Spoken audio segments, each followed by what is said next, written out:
இனி வீட்லயே பானிபூரி செய்யலாம் எல்லாரும். ஆச்சி பானிபூரி கிட்.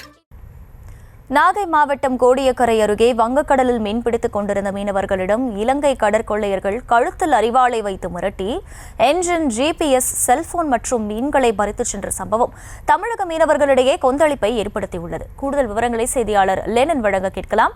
லெனன், வணக்கம். எப்போது இந்த சம்பவம் நிகழ்ந்தது? முழு விவரங்கள் என்ன?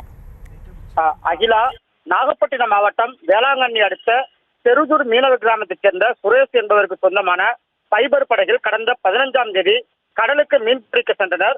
கோவிந்தசாமி, ரமேஷ், வெற்றி, ரவி உள்ளிட்ட 4 பேர் கடலில் கோடியக்கரை வடக்கே 16 கடல் மைல் தொலைவில் மீன்பிடித்திருக்கும் போது இலங்கை சென்ற அதிவேக ஃபைபர் படகில் வந்த அடையாளம் தெரியாத இலங்கை கடல் கொள்ளையர்கள் படகை சுற்றி வளைத்து கழுத்தில் கத்திய வைத்து படகில் இருந்த 2 இன்ஜின், ஒரு இன்ஜின், 30 கிலோ மீன், 2 செல்போன், பேட்டரி, GPS கருவி உள்ளிட்ட சுமார் 3 லட்சம் ரூபாய்க்கு மேற்பட்ட பொருட்களை கொள்ளையடித்து சென்றனர்.